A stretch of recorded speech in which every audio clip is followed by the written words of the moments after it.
आज के क्लास में हम लोग analysis of half wave rectifier का नेक्स्ट टॉपिक पढ़ेंगे। नेक्स्ट टॉपिक जो होगा वो आउटपुट फ्रीक्वेंसी होगा। आउटपुट फ्रीक्वेंसी पढ़ने के बाद हम लोग रेक्टिफिकेशन इफिशिएंसी पढ़ेंगे, उसके बाद रिपल फैक्टर, उसके बाद ट्रांसफार्मर यूटिलाइजेशन फैक्टर और लास्ट में रेगुलेशन पढ़ेंगे। यानी कि बाकी का जितना एनालिसिस का टॉपिक बचा हुआ है सारा का सारा टॉपिक आज के क्लास में हम लोग को कवर करना है। तो चलिए पहला टॉपिक पढ़ते हैं हम लोग, आउटपुट फ्रीक्वेंसी। आउटपुट फ्रीक्वेंसी में बेसिकली हम लोग को ये पढ़ना होता है कि जो आउटपुट सिग्नल प्रोड्यूस कर रहा है, जो आउटपुट सिग्नल वोल्टेज और करंट है, उसका फ्रीक्वेंसी क्या होगा। ठीक है, फ्रीक्वेंसी क्या होगा। तो जो आउटपुट फ्रीक्वेंसी होता है ना, वो इनपुट फ्रीक्वेंसी के बराबर होता है। एक लाइन तो याद रखना है, रेक्टिफायर का आउटपुट सिग्नल का जो फ्रीक्वेंसी होता है वो इनपुट सिग्नल फ्रीक्वेंसी के बराबर होता है। ठीक है, फ्रीक्वेंसी क्या होता है सबसे पहले यही समझो। फ्रीक्वेंसी का डेफिनेशन आप लोगों को पता होगा या हम आज लिख देते हैं, इसके बाद फिर कभी नहीं बताएंगे, आप हमेशा याद रखना। फ्रीक्वेंसी को याद रखना बड़ा आसान है, एक लाइन में याद रखो, number of cycle in 1 second. ठीक है, 1 सेकेंड में जितना साइकिल एसी सिग्नल कंप्लीट करता है उसको फ्रीक्वेंसी बोलते हैं। जैसे मान लो यहाँ पे 2-3 सिग्नल बना रहे हैं, ठीक है, यहाँ से लेके यहाँ तक का टाइम 1 सेकेंड है। ठीक है, 1 सेकेंड। तो यहाँ पे देखोगे क्या, ये कोई एसी सिग्नल है, 1 सेकेंड में एक ही साइकिल बना रहा है। दूसरा कोई सिग्नल होगा ऐसा, देखो 1 सेकेंड में, इसी 1 सेकेंड में ये 2 साइकिल बना है। फिर एक तीसरा सिग्नल ले लेते हैं, ठीक है, ये लगभग 4 या 5 बनाया। तो किसका फ्रीक्वेंसी इसमें ज़्यादा होगा, जो ज़्यादा नंबर ऑफ साइकिल बनाएगा 1 सेकेंड में। इसको अगर बोलें तो ये 1 हर्ट्ज का फ्रीक्वेंसी होगा। यहाँ पे 2 साइकिल बनाया तो 2 हर्ट्ज का फ्रीक्वेंसी होगा। और यहाँ पे ये अगर मान लो 5 साइकिल है तो 5 हर्ट्ज का फ्रीक्वेंसी होगा। ठीक है, तो आप पहले फ्रीक्वेंसी को समझ लीजिए अच्छे से। 1 सेकेंड में जितना साइकिल बनाता है उतना हर्ट्ज का फ्रीक्वेंसी होता है। ठीक है, तो number of cycle in 1 second याद रखिए। अब देखिए होता क्या, ये हमारा इनपुट सिग्नल का वेव फॉर्म है, ये ऑलरेडी हम लोग पढ़ चुके हैं, आप लोग को वेव फॉर्म हम पढ़ाएं। तो ये इनपुट सिग्नल का वेव फॉर्म है और ये आउटपुट वोल्टेज सिग्नल का वेव फॉर्म है। ये इनपुट वोल्टेज है, ये आउटपुट वोल्टेज है। चाहो तो आप करंट का भी बना सकते हो। तो इसका 1 साइकिल में 1 सेकेंड, मान लो यहाँ से लेके यहाँ तक 1 सेकेंड है मान लेते हैं। ठीक है, 1 सेकेंड में कितना साइकिल बना है, 1 साइकिल बना है। अच्छा, ये input signal. Output signal 1 second में कितना साइकिल बना है, तो ये भी एक ही साइकिल बना रहा है। देखो एक ऐसे गया और यहाँ से यहाँ तक का, मतलब टोटल एक ही साइकिल है यहाँ तक। फिर उसके बाद से यहाँ पे सिग्नल रिपीट करता है, तो जहाँ से रिपीट करेगा वहाँ तक ये 1 साइकिल हुआ, तो यहाँ तक 1 साइकिल हुआ। यानी कि सेम टाइम में जितना एक, देखो जैसे इनपुट सिग्नल 1 सेकेंड में 1 साइकिल कंप्लीट किया, वैसे ही आउटपुट सिग्नल भी 1 साइकिल कंप्लीट किया। फिर अगला सेकेंड में ये अपने सिग्नल को रिपीट करेगा, फिर से ये भी अपने सिग्नल को रिपीट करेगा, और फिर से अगला 1 साइकिल का टाइमिंग इनपुट सिग्नल का जो टाइम है आउटपुट सिग्नल के बराबर है। दोनों का टाइम अगर बराबर होगा तो फ्रीक्वेंसी भी बराबर होता है। F इक्वल टू होता है 1/T। ठीक है, मान लो 2 सिग्नल है, एक ये सिग्नल है, इसका frequency F equal to 1/T1 लिखेंगे, F1 इक्वल टू, और इसका फ्रीक्वेंसी F2 से रिप्रेजेंट करेंगे 1/T2 लिखेंगे। अगर T1 का वैल्यू T2 के बराबर होगा, T1 का वैल्यू T2 के बराबर होगा तो F1 क्या हो जाएगा, F2 के बराबर हो जाएगा। कितना समझाएं, बोलो, समझ ही गए होगे। ठीक है, तो हाफ वेव रेक्टिफायर का आउटपुट सिग्नल का जो फ्रीक्वेंसी होता है इनपुट सिग्नल के बराबर होता है। दिस कैन बी रियलाइज, देखो पहला पॉइंट क्या लिखें, the output frequency is the same as the input frequency, मतलब आउटपुट फ्रीक्वेंसी इनपुट फ्रीक्वेंसी के सेम होगा। This can be realise by comparing output wave form with the input wave form. इसको कैसे realise करोगे कि output signal का frequency input signal के frequency के बराबर है, तो दोनों को कंपेयर करोगे। अभी तो कंपेयर करके बताए कि दोनों सेम टाइम में सेम साइकिल कंप्लीट करता है। Thus for a half wave rectifier F out equal to F in. F out है आउटपुट सिग्नल का फ्रीक्वेंसी, एफ इन है इनपुट सिग्नल का फ्रीक्वेंसी। ये याद रखना, ये टॉपिक कंप्लीट हो गया। चलो नेक्स्ट हम लोग पढ़ेंगे रेक्टिफिकेशन इफिशिएंसी। रेक्टिफिकेशन इफिशिएंसी को ईटा से रिप्रेजेंट किया जाता है। ठीक है, रेक्टिफिकेशन इफिशिएंसी को ईटा से रिप्रेजेंट किया जाता है। ईटा है, ईंटा नहीं है, जिससे दीवार जोड़ते हैं वो वाला ईंटा होता है, ये ईटा होता है। चलो ठीक है, तो हम लोग को अभी रेक्टिफिकेशन इफिशिएंसी पढ़ना है। रेक्टिफिकेशन इफिशिएंसी क्या होता है, ठीक है, तो रेक्टिफिकेशन इफिशिएंसी जो होता है ना, आउटपुट पावर और इनपुट पावर के रेशियो को रेक्टिफिकेशन इफिशिएंसी बोलते हैं। ठीक है, ये तो डेफिनेशन हो गया, मोस्ट ऑफ द बुक्स में यही लिखा हुआ है। इसका जो आउटपुट सिग्नल होता है वो डीसी के फॉर्म में होता है, रेक्टिफायर का जो आउटपुट सिग्नल होता है वो डीसी के फॉर्म में होता है, और इनपुट सिग्नल एसी के फॉर्म में होता है। और हम बोल रहे हैं कि पावर का रेशियो, आउटपुट सिग्नल और इनपुट सिग्नल के रेशियो को हम लोग इफिशिएंसी बोलते हैं, यानी कि आउटपुट पावर और इनपुट पावर के रेशियो को इफिशिएंसी बोला जाता है। अब ये अलग बात है कि इसका आउटपुट पावर डीसी के फॉर्म में होगा और इसका इनपुट पावर एसी के फॉर्म में होगा। तो यहाँ पे देखो रेक्टिफिकेशन का क्या डेफिनेशन लिखा है, rectification efficiency which is defined as the ratio of DC output power, ratio of DC output power to the AC input power, ratio of DC output power to AC input power. ठीक है, इसी को हम लोग क्या बोलते हैं, efficiency बोलते हैं। आप हमेशा इफिशिएंसी याद रखो output power by input power.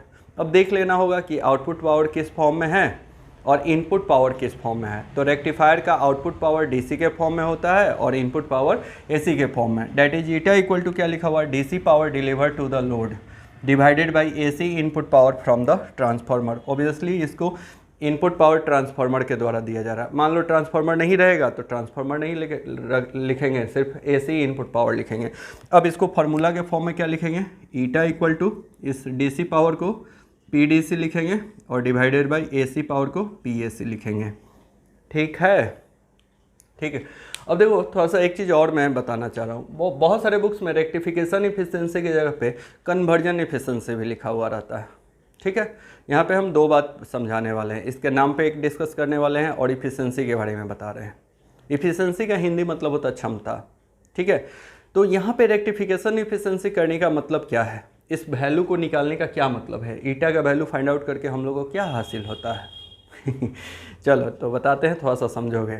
Rectification efficiency या कहीं पे भी इफिशिएंसी का बात करेंगे वहाँ पे किया जाता है जहाँ पे एनर्जी का फॉर्म चेंज हो रहा हो, एक फॉर्म से दूसरे फॉर्म में चेंज हो रहा हो। तो यहाँ पे क्या रेक्टिफायर में one form of energy other form में कन्वर्ट हो रहा है, बिल्कुल हो रहा होगा। एसी सिग्नल को ये क्या करता है, डीसी सिग्नल में कन्वर्ट करता है। तो एनर्जी का फॉर्म है ना एसी और डीसी, तो एसी डीसी में कन्वर्ट होता है, तो वहाँ पे इफिशिएंसी का बात किया जाता है। और इफिशिएंसी का जो भी वैल्यू आता है उससे ये पता चलता है कि जो एसी सिग्नल है उसका कितना पोर्शन डीसी में कन्वर्ट हुआ। प्रैक्टिकली समझो ये सब चीज़, ऐसे तो बस इसका डेफिनेशन रट लोगे, इसका फार्मूला वगैरह पढ़ा देंगे वो रट लोगे, हो गया पढ़ाई, ऐसे नहीं करो। ठीक है, पढ़ाई का एक्चुअल तरीका सीखो, इंजीनियरिंग पढ़ रहे हो, हिस्ट्री नहीं पढ़ रहे हो, है ना, कि बाबर का जन्म फलना ईस्वी में हुआ तो बस हुआ, उसको याद कर लेना ईस्वी को, उसमें कोई दिमाग नहीं लगाना है। बट नहीं, ये आप जब इंजीनियरिंग पढ़ रहे हैं तो इंजीनियरिंग में हर एक चीज़ का मीनिंग होता है, उस मीनिंग को समझना ज़रूरी है। तो इसका मीनिंग क्या है, तो इसका मीनिंग ये है, रेक्टिफिकेशन इफिशिएंसी का मतलब ये होता है, रेक्टिफिकेशन इफिशिएंसी से ये पता चलता है कि ये जो रेक्टिफायर सर्किट्स है, अभी हाफ वेव रेक्टिफायर की बात करें तो हाफ वेव रेक्टिफायर का सर्किट का जो कैपेसिटी है एसी सिग्नल को डीसी सिग्नल में कन्वर्ट करने का वो कितना है। रेक्टिफिकेशन इफिशिएंसी से पता चलेगा कि एसी के कितने पोर्शन को डीसी में कन्वर्ट कर दिया। अगर मान लो रेक्टिफिकेशन इफिशिएंसी 100% आ गया, कितना आ गया, 100% आ गया, इसका मतलब ये होगा कि एसी सिग्नल को 100% डीसी में कन्वर्ट कर दिया। ठीक है, अगर मान लो इफिशिएंसी 50% आ गया तो इसका मतलब है कि एसी सिग्नल का ओनली 50% पार्ट को डीसी में कन्वर्ट कर रहा है, रिमेनिंग जो 50% पार्ट है वो लॉस होगा। ठीक है, तो चलो जितना इफिशिएंसी का वैल्यू ज़्यादा हो उतना अच्छी बात है रेक्टिफायर के लिए। ठीक है, इफिशिएंसी का वैल्यू जितना ज़्यादा होगा रेक्टिफायर के लिए अच्छा होगा। ठीक है, चलो अब थोड़ा सा इसका वैल्यू निकाल कर दिखाते हैं, इफिशिएंसी का मैथमेटिकल वैल्यू निकाल कर दिखाते हैं। ये रेक्टिफायर हाफ वेव रेक्टिफायर का efficiency most of the competition में पूछा भी जाता है। ठीक है, चलो हमको तो याद है 40.6% होता है, परसेंटेज के फॉर्म में, ऐसे डेसिमल के फॉर्म में 0.06 होता है। ठीक है, तो चलो निकालते हैं।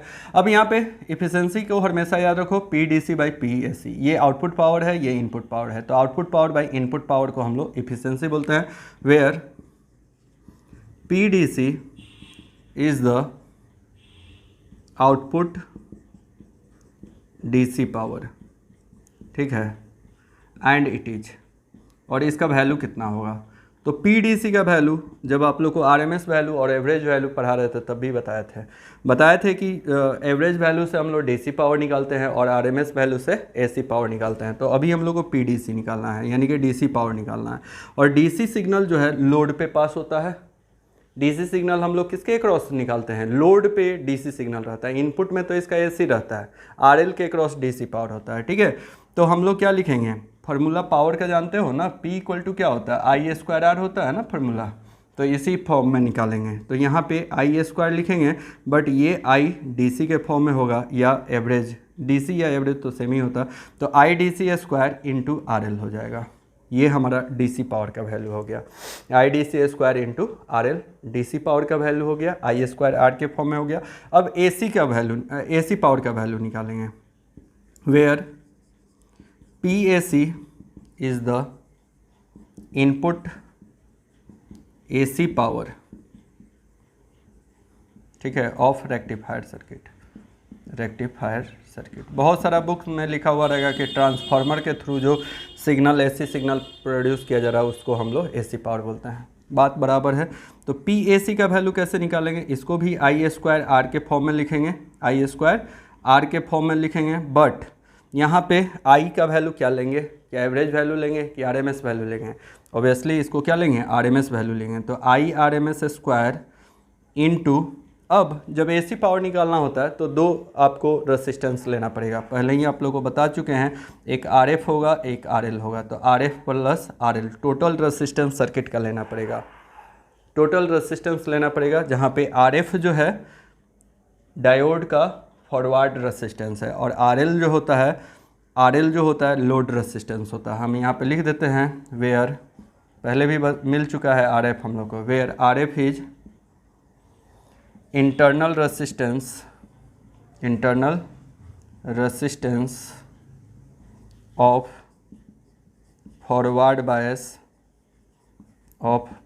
बायस डायोड। ठीक है, फॉरवर्ड बायस डायोड का इंटरनल रेसिस्टेंस है। और वेयर आर एफ का जो वैल्यू होता है लेस देन आर एल होता है, सो R F is neglected.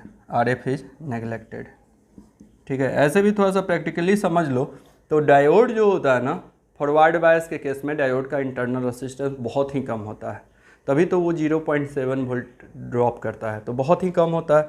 RL किससे कंपेयर करोगे? ये कहीं किलो ओम में होगा, ये कहीं बहुत ही कम होगा, ओम में होगा, तो इसको हटा दोगे तो ये यहाँ पे अगर आरएफ का वैल्यू 0 लोगे तो ये वैल्यू क्या मिल जाएगा? सो PAC इक्वल टू हम लोग को मिल जाएगा आई RMS स्क्वायर इंटू RL। ठीक है, तो हम लोग को दो इक्वेशन मिल गया। एक इक्वेशन ये मेन इक्वेशन 1 हो गया, ये इक्वेशन 2 हो गया और ये इक्वेशन 3 हो गया। ठीक है, अब हम लोग को क्या करना है? PAC और PDC का वैल्यू इक्वेशन 1 में पुट कर देना है। फटाफट ये इसको लिखो, उसके बाद आगे का डेरिवेशन बताते हैं। ठीक है, फटाक से लिख लो इसको। चलिए, अब हम लोग क्या करेंगे? इन दोनों का वैल्यू पुट कर देंगे। लिखेंगे putting the value of PDC and PAC in equation 1। Equation 1 eta equal to क्या है भाई? तो पहले ये फार्मूला लिख लेते हैं, PDC बाई PAC है। ठीक है, ये फार्मूला हो गया। अब PDC का वैल्यू कितना है? तो PDC का वैल्यू है आई DC square into RL divided by PAC का वैल्यू कितना है?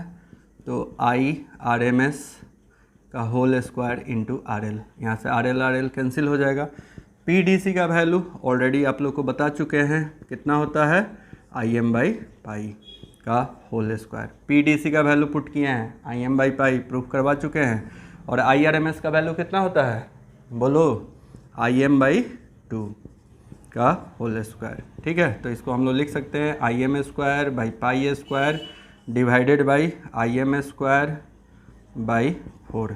अब इसको मैथ्स है, सॉल्व कर लो तो ये आ जाएगा IM square by pi square into 4 divided by IM square. इतना तो मैथ आता ही होगा। IM स्क्वायर कैंसिल आउट हो जाएगा, 4 बाई पाई स्क्वायर आ जाएगा।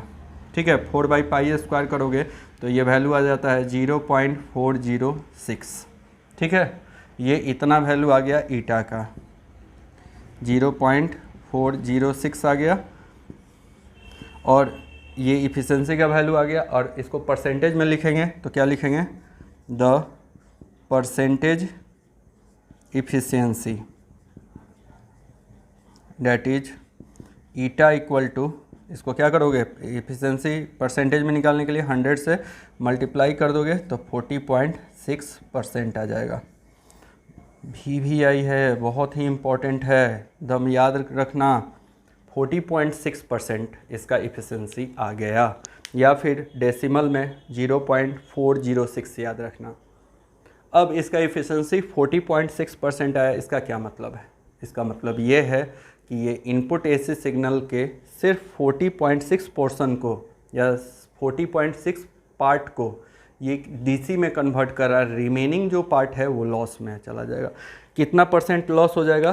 तो 59.4% ये क्या हो जाएगा, लॉस होगा। अब कहोगे कि सर लॉस होगा, तो लॉस भी होता है ना, तो वो एनर्जी डिस्ट्रॉय नहीं होता है। लॉस मतलब होने का किसी अदर फॉर्म में एनर्जी चला जाएगा। जनरली ये हीट के फॉर्म में कन्वर्ट हो जाता है। हीट भी एक एनर्जी का ही फॉर्म है, बट रेक्टिफायर के लिए हीट तो यूजलेस है, इसलिए हीट को हम लोग लॉस में कंसिडर करते हैं। आया बात समझ में? तो इसका जो एफिशिएंसी होता है बहुत ही कम होता है, 40.6 मतलब 50% से भी कम एनर्जी को, AC एनर्जी को DC एनर्जी में कन्वर्ट करता है। ठीक है, चलो फटाफट यहाँ तक लिख लो, उसके बाद नेक्स्ट टॉपिक पढ़ते हैं। नेक्स्ट हम लोग रिपल फैक्टर पढ़ेंगे। रिपल फैक्टर को हम लोग गामा से रिप्रेजेंट करते हैं। ठीक है, रिपल फैक्टर को गामा से रिप्रेजेंट करते हैं। चलिए, तो थोड़ा रिपल फैक्टर को समझने से पहले आप लोग रिपल समझिए। थ्रू आउट इंजीनियरिंग में आप लोग को रिपल वर्ड जरूर मिलते रहेगा। रिपल क्या होता है ये समझना जरूरी है। जैसे मान लो हाफ वेव रेक्टिफायर है, ठीक है, हाफ वेव रेक्टिफायर का जो आउटपुट सिग्नल है वो पल्सेटिंग DC सिग्नल है। और मैं शुरू से बताते आ रहा हूँ कि वो जो पल्सेटिंग DC सिग्नल है उसमें AC कंपोनेंट्स और DC कंपोनेंट दोनों हैं। एक्चुअली उसको प्योर DC होना चाहिए था, प्योर DC रहता तो कोई दिक्कत नहीं है, बट DC के साथ साथ उसमें AC कंपोनेंट्स भी है। तो DC में जो AC कंपोनेंट्स है, सुनोगे, DC सिग्नल होना चाहिए और उसमें AC सिग्नल प्रेजेंट है। AC उसका क्या हो गया, अनवांटेड सिग्नल हो गया।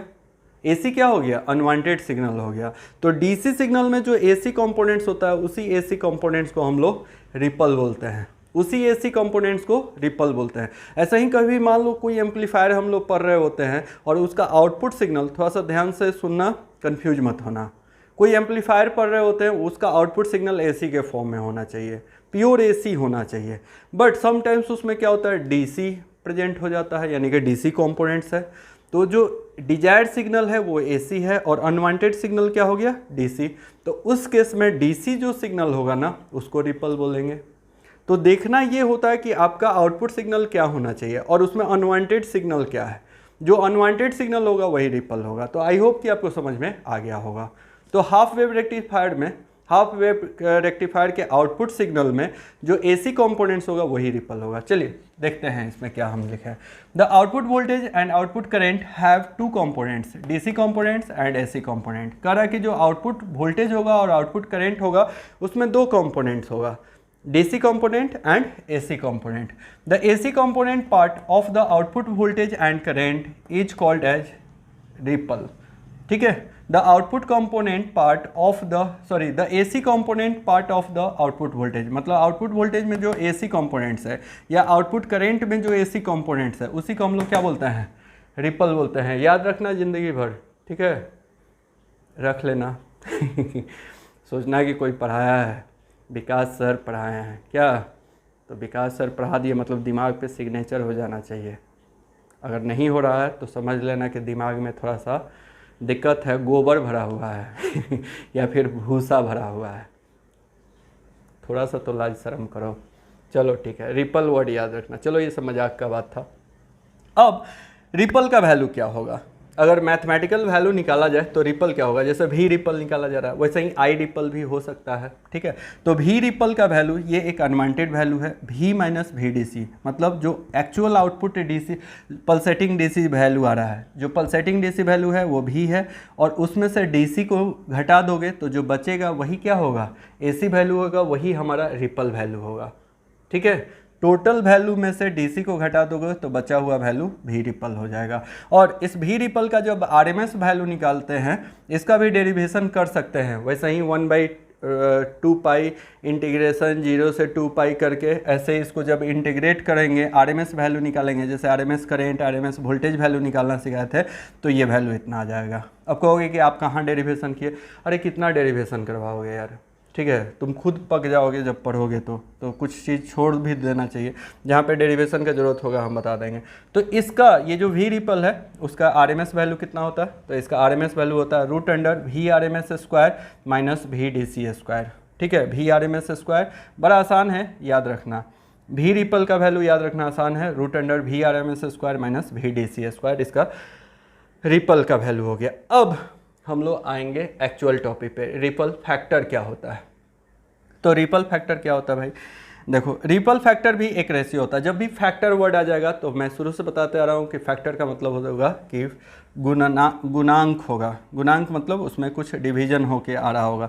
तो रिपल फैक्टर जो होता है RMS value of AC components of pulsating output voltage, यानी कि वही भी रिपल आरएमएस वैल्यू हो गया, ठीक है। उसी को भी आरएमएस रिपल को बोला जा रहा है RMS value of AC component of pulsating output voltage. तो एसी कंपोनेंट जो होता है ना उसका आरएमएस वैल्यू, तो एसी कंपोनेंट तो यही है, डिवाइडेड बाय क्या है, DC component of pulsating output voltage. देखना ये डिवीजन लिखा हुआ है, ये जो सीधी लाइन खींची गई है ये डिवीजन को रिप्रेजेंट कर रहा है, DC components of pulsating output voltage, यानी कि भी रिपल आरएमएस डिवाइडेड बाई भी डीसी जो होगा, भी रिपल आरएमएस बाई भी डीसी के वैल्यू को, इन दोनों के रेशियो को हम लोग रिपल फैक्टर बोलते हैं।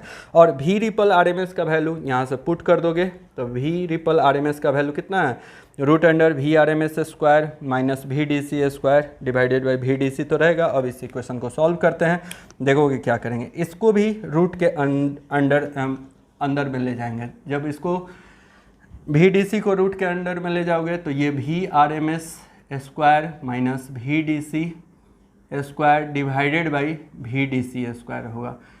रूट के अंडर में जाएगा तो ये स्क्वायर हो जाएगा, तब ना ये स्क्वायर का रूट हट जाता है।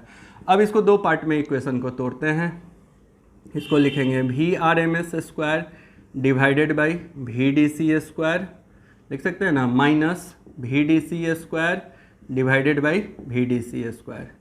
इसको फिर से एलसीएम लेके सब्ट्रैक्ट करोगे तो यही वैल्यू आ जाएगा। एक बात, ये तो कट जाएगा तो ये बचेगा क्या, V R M S square divided by भी डी सी का होल स्क्वायर, ये पूरा का पूरा रूट है, ठीक है, माइनस 1, ये कट के 1 आ जाएगा। अच्छा, V R M S square by भी D C square, V R M S by भी डी सी कहीं पढ़े हैं क्या, इसके रेशियो को क्या बोलते हैं, बोलो जल्दी, क्या बोलते हैं इसको, फॉर्म फैक्टर बोलते हैं, के एफ, पढ़ाए हैं फॉर्म फैक्टर के एफ। इसका टिपिकल वैल्यू कितना होता है 1.57, यही बोल रहे होते ना, तो चलो हम ही बोल दिए तुम लोग के बदले। तो इसको इसके बदले हम लोग क्या लिख लें, के एफ का होल स्क्वायर लिखेंगे -1 लिख लेंगे, ठीक है। और के एफ का वैल्यू कितना होता है 1.57 का होल स्क्वायर हो जाएगा -1 आ जाएगा, ठीक है। इसको जब सॉल्व करते हैं तो इसका वैल्यू आ जाता है 1.21, याद रखना गामा का वैल्यू, ठीक है, वेरी वेरी इंपॉर्टेंट है। अगर ये इसको वोल्टेज के फॉर्म में निकाले, करंट के भी फॉर्म में निकालते तो यही आता है। VVI है, बहुत सारे गवर्नमेंट्स एग्जाम्स में रिपल फैक्टर पूछा जाता है, ये सब पूछा जाएगा, form factor, peak factor, ripple factor, efficiency, दम पूछता है। इसलिए ये नहीं सोचना कि सर तो हर टॉपिक को ही बोल दे रहे हैं कि पूछा जाता है, तो सर बेवकूफ़ नहीं है, बोल रहे हैं तो उसको थोड़ा सा मानिए आप लोग। चलिए फटाफट यहाँ तक लिखिए, अगला टॉपिक पढ़ेंगे। अब जो नेक्स्ट टॉपिक है वो है ट्रांसफार्मर यूटिलाइजेशन फैक्टर, जिसको प्यार से हम लोग TUF बोलते हैं, ठीक है। प्यार का तो भाषा आप लोग को बहुत अच्छे से तरीके से समझ में आता है, तो TUF के बारे में पढ़ेंगे। चलिए TUF के बारे में थोड़ा सा पहले आप लोगों को समझाते हैं, उसके बाद हम क्या लिखे हैं उसको भी बताएंगे। TUF जो होता है ट्रांसफार्मर यूटिलाइजेशन फैक्टर से ये पता चलता है, यूटिलाइजेशन का मतलब होता है उपयोग करना, ठीक है। तो ट्रांसफार्मर यूटिलाइजेशन फैक्टर के वैल्यू से जो मैथमेटिकल वैल्यू फाइंड आउट करने वाले हैं उससे ये पता चलता है कि जो ट्रांसफार्मर पावर डिलीवर कर रहा है रेक्टिफायर सर्किट को, जो ट्रांसफार्मर रेक्टिफायर सर्किट को पावर डिलीवर कर रहा है, भेज रहा है, उसका कितना पोर्शन वो रेक्टिफायर यूटिलाइज कर रहा है, मतलब उसका कितना पोर्शन उसको यूज कर रहा है, ठीक है। जितना पावर डिलीवर कर रहा है क्या सारा का सारा पावर को वो यूज कर रहा है या उसमें से कुछ ही पावर को यूज कर रहा है, बाकी को वो डिसिपेट कर रहा है, मतलब बर्बाद कर रहा है, ठीक है। तो ये ट्रांसफार्मर यूटिलाइजेशन फैक्टर के वैल्यू से पता चलता है।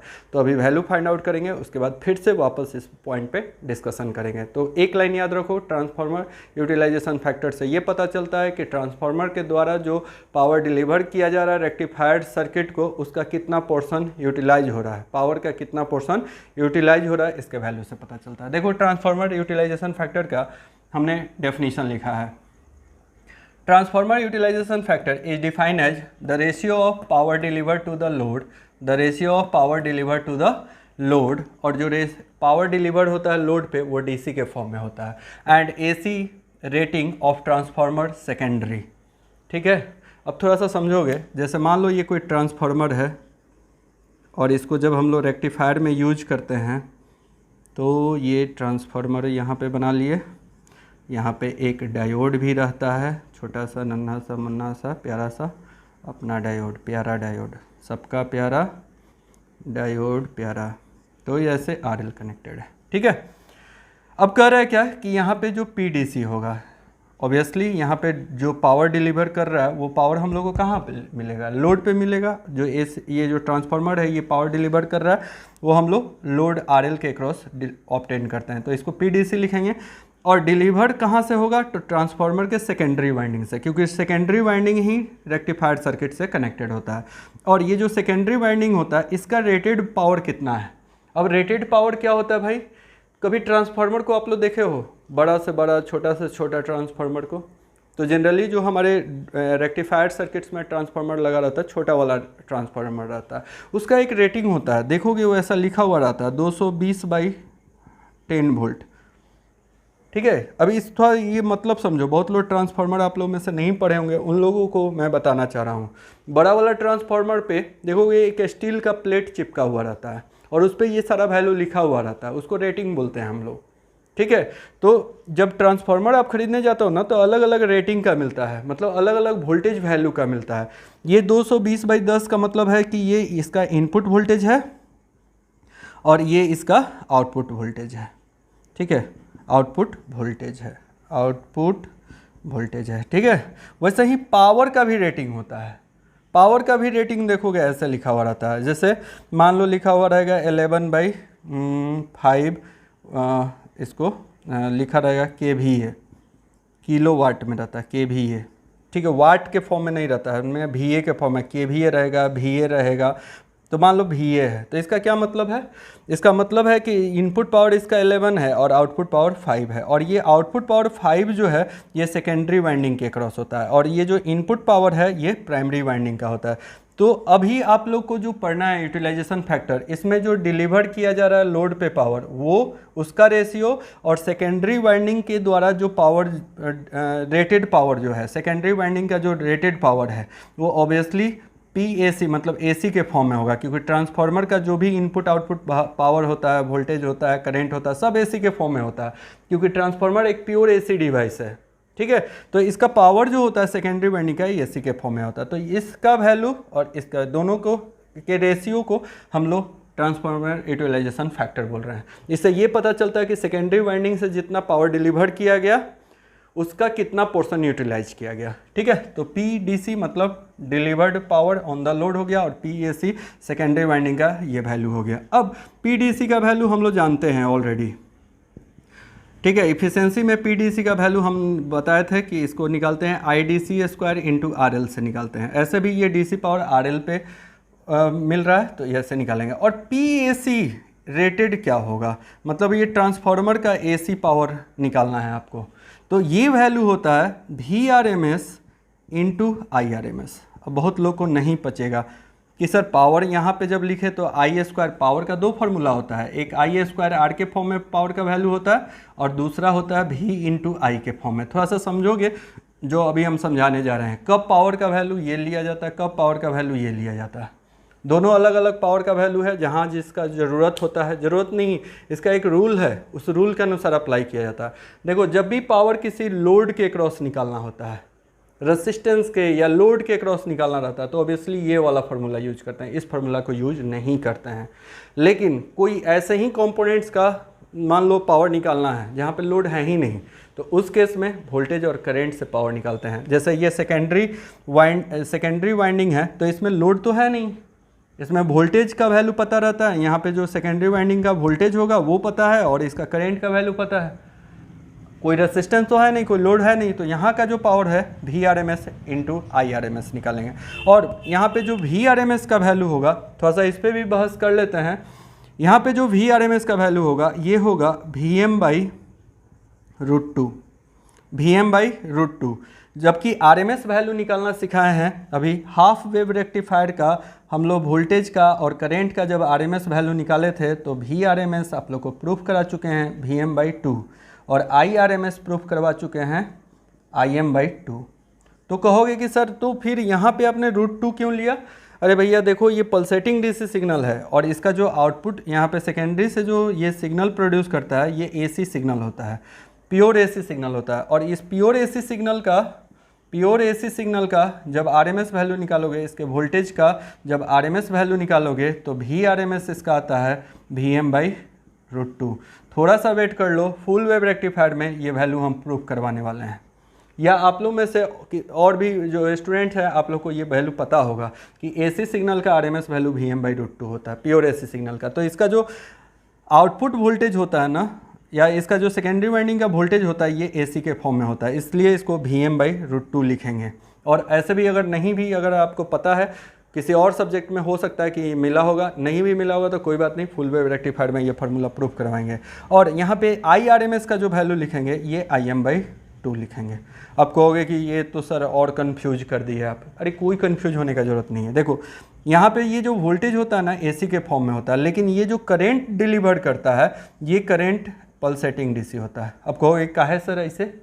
अरे पगला देखो यहाँ पे, ठीक है, मतलब पगला कोई और बोले तो बड़ा अच्छा लगता है, लेकिन सर बोलते होंगे तो लगता होगा एकदम तीर लग जाता होगा क्या? अच्छा कोई बात नहीं, होता है, क्या करो, उम्र का तकाजा है ना। देखो यू ऑल पगलू see here look at here, ठीक है। देखो ये हम लोग इसका वर्किंग पढ़े हैं ना, वर्किंग में क्या पढ़े कि जब पॉजिटिव हाफ वोल्टेज का अप्लाई होता है तो ये फॉरवर्ड होता है, उस समय ये करंट कंडक्ट करता है। लेकिन वोल्टेज का जब निगेटिव हाफ अप्लाई होता है तो ये डायोड क्या हो जाता है, रिवर्स बायस हो जाता है और उस केस में यहाँ से कोई करंट पास नहीं करता है। तो करंट जो है ना, ये करंट इससे भी, और करंट पास करने का मतलब पूरे सर्किट से पास होना, मतलब ट्रांसफार्मर से भी पास होना, मतलब पॉजिटिव हाफ वोल्टेज जब अप्लाई किया जा रहा है तो पूरे सर्किट से, जिसमें ट्रांसफार्मर भी है, उसमें करंट पास हो रहा है। लेकिन जब निगेटिव हाफ में ये ऑफ हो जाएगा तो ये ओपन स्विच का काम करता है और ओपन स्विच में कोई करंट इस सर्किट से पास नहीं होगा, यानी कि ट्रांसफार्मर से भी पास नहीं हो रहा है। तो उस केस में ट्रांसफार्मर से आउटपुट करंट का वेवफॉर्म यही मिलेगा।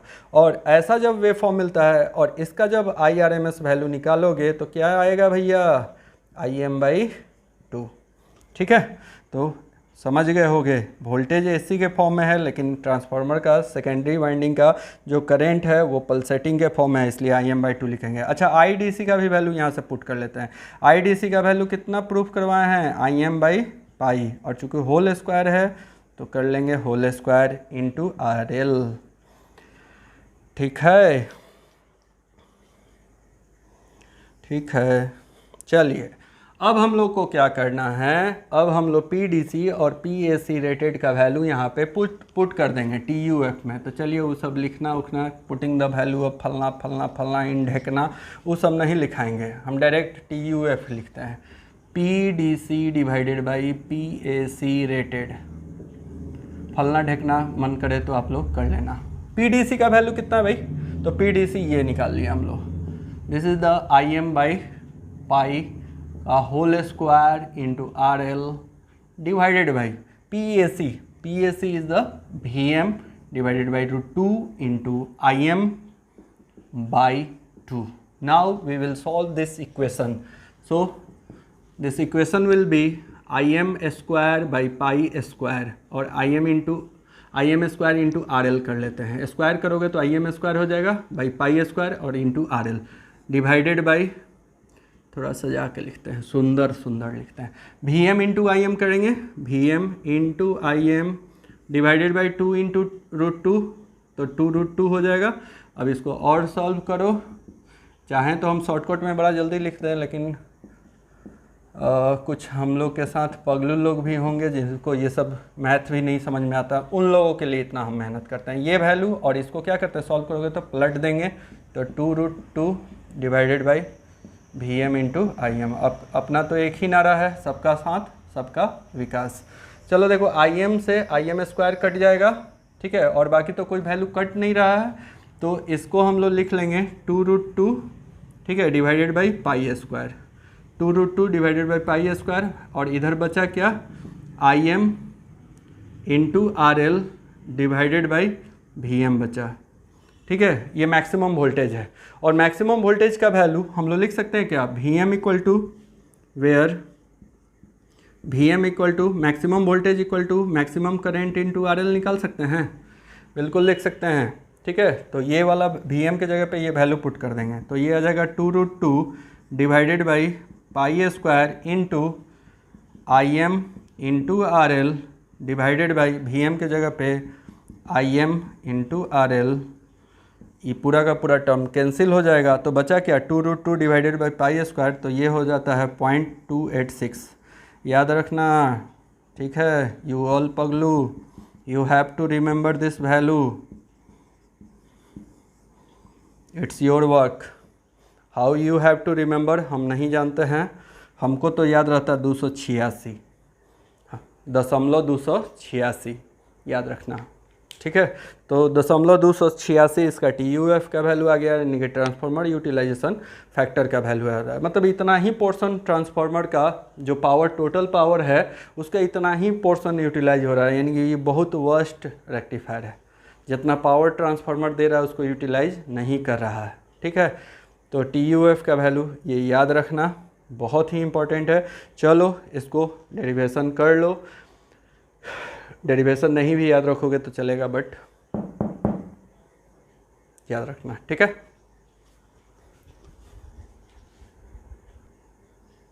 अब हम लोग एनालिसिस का लास्ट टॉपिक पढ़ेंगे जिसका नाम है रेगुलेशन, ठीक है। चलो, रेगुलेशन क्या होता है, रेगुलेशन एक डिफरेंस है, नो लोड वोल्टेज और फुल लोड वोल्टेज के बीच का जो डिफरेंस होता है उसी को रेगुलेशन बोला जाता है। जैसे समझो, मान लो ये हाफ वेव रेक्टिफायर है, ठीक है, सिर्फ डेफिनेशन पढ़ लेने से काम नहीं चलेगा। ये हाफ वेव रेक्टिफायर का सर्किट डायग्राम है, ठीक है। यहाँ पे ये AC सिग्नल अप्लाई करते हैं। ये जो हाफ वेव रेक्टिफायर है, ये सोचो कि दो कंडीशन में इसको ऑपरेट कर रहे हैं। एक कंडीशन वो होगा जब यहाँ पे कोई लोड कनेक्ट नहीं करेंगे, ठीक है, तो उस समय इसके टर्मिनल पे जो वोल्टेज होगा, पोटेंशियल डिफरेंस इस दोनों टर्मिनल के बीच में आएगा, इसको हम लोग बोलेंगे VNL, इसको नो लोड वोल्टेज बोलेंगे। जब यहाँ से मल्टीमीटर लगा के वोल्टेज मेजर करोगे तो एक पोटेंशियल डिफरेंस मिल जाएगा, उसको हम लोग क्या बोलेंगे, VNL बोलेंगे। दूसरा केस, जब इस पे लोड कनेक्ट कर दोगे, RL को इसके दोनों आउटपुट टर्मिनल पे कनेक्ट कर दोगे, तो उस समय जो वोल्टेज मिलेगा उस वोल्टेज को हम लोग फिर से यहाँ पे टर्मिनल से मल्टीमीटर लगा के जो वोल्टेज मेजर करोगे इसको VFL बोलते हैं, फुल लोड वोल्टेज। और इन दोनों वोल्टेज में अंतर होता है, ठीक है। VNL का वैल्यू हमेशा VFL से ज़्यादा होता है, मतलब जब यहाँ पे लोड कनेक्ट कर देते हो तो आउटपुट का वोल्टेज थोड़ा सा कम जाता है। आइडियल केस में दोनों वैल्यू बराबर होना चाहिए, बट ऐसा नहीं होता है, प्रैक्टिकली ऐसा नहीं होता है, थोड़ा सा दोनों में अंतर आ जाता है। आइडियल केस में दोनों वोल्टेज हम बोल रहे हैं कि बराबर होना चाहिए, लेकिन लोड कनेक्ट करोगे तो जब करंट पास होता है तो कुछ वोल्टेज का प्रॉब्लम आ जाता है, कुछ डिफरेंस आ जाता है, उसी डिफरेंस को हम लोग रेगुलेशन बोलते हैं। VNL माइनस VFL के वैल्यू को ही रेगुलेशन बोलते हैं। The variation of DC output voltage, the variation of DC output voltage as a function of DC load current is called regulation. मतलब DC लोड करेंट के कारण उसके वोल्टेज में थोड़ा सा डिफरेंस आ जाता है, ठीक है, उसी को हम लोग रेगुलेशन बोलते हैं। रेगुलेशन इक्वल टू होता है VNL माइनस VFL, और जब इसका परसेंटेज रेगुलेशन फाइंड आउट किया जाता है तो the percentage regulation is given as, ये फार्मूला याद रखना, आगे चल के बहुत काम आएगा, या ऐसा फार्मूला और भी बहुत सारा रेगुलेटर सर्किट में मिलते रहता है। परसेंटेज रेगुलेशन इक्वल टू होता है no load voltage minus full load voltage divided by full load voltage into 100, तो रेगुलेशन निकल जाता है। उससे पता चलता है कि कितना परसेंट से ये वैल्यू कम है। तो यहाँ पे लिख देते हैं वेयर VNL को बोलते हैं हम लोग नो लोड वोल्टेज, और VFL को क्या बोलते हैं, फुल लोड वोल्टेज बोलते हैं। ठीक है, अगर मान लो आइडियल जो हाफ वेव रेक्टिफायर होगा उसका रेगुलेशन वैल्यू 0 होता है, नोट पॉइंट में लिख देते हैं the regulation is 0, the percentage regulation of ideal half wave rectifier is 0, ideal का। लेकिन प्रैक्टिकल का ऐसा नहीं होता, प्रैक्टिकल का कुछ ना कुछ वैल्यू आएगा। अच्छा, जितना परसेंटेज रेगुलेशन का वैल्यू जितना कम है, 0 से जितना नज़दीक है उतना अच्छा बात है। रेगुलेशन का वैल्यू जितना ज़्यादा आएगा, यानी कि नो लोड वोल्टेज और फुल लोड वोल्टेज के बीच में डिफरेंस बहुत आएगा, जो कि नहीं होना चाहिए, इसको याद रखना। रेगुलेशन का वैल्यू 0 हो तो बहुत अच्छी बात है, आइडियल का वही होता है, या 0 के नज़दीक रहे तो अच्छी बात है। 0 से जितना हाई वैल्यू होते जाएगा उतना ही खराब रेगुलेशन हो। तो रेगुलेशन मेजर क्यों किया जाता है, ये क्यों टॉपिक हम लोग पढ़ते हैं, ताकि आपको ये पता चले कि आप जो रेक्टिफायर बनाए हो वो कितना अच्छा है। अगर बहुत अच्छा रेक्टिफायर बनाओगे और उसको जब टेस्ट करोगे नो लोड वोल्टेज और फुल लोड वोल्टेज, तो ये दोनों वैल्यू सेम आना चाहिए। ठीक है, तो ये सारा जितना भी एनालिसिस अभी पढ़े हम लोग, ये एक प्रैक्टिकली जब आप रेक्टिफायर बनाते हो तो ये सारा अगर नॉलेज होगा तो एक बहुत अच्छा रेक्टिफायर बना दोगे। नहीं तो सिर्फ ट्रांसफार्मर खरीद के लाओगे, डायोड खरीद के लाओगे, लोड रेसिस्टर खरीद के लाओगे और रेक्टिफायर बना दोगे, और बाद बाकी आपको कुछ पता ही नहीं रहेगा। जब इतना सारा चीज़ जान गए तो एकदम डिजायर वैल्यू के लिए जितना आउटपुट वोल्टेज चाहिए, जितना रेगुलेशन चाहिए, हर एक टर्म बनाने के भी बात बता सकते हो कि इसका रेगुलेशन इतना है, इसका इफिशिएंसी इतना है, इसका फलना चीज़ इतना है, फलना चीज़ इतना है, और लास्ट में ढेकना चीज़ भी इतना है। ठीक है, तो फलना ढेकना चीज़ का वैल्यू आप बता सकते हो रेक्टिफायर बनाने के बाद सामने वाले को। ठीक है, तो चलिए, आई होप कि आप लोग को समझ में आया होगा। अब अगले क्लास में हम लोग फुल वेव रेक्टिफायर पढ़ेंगे। Thank you.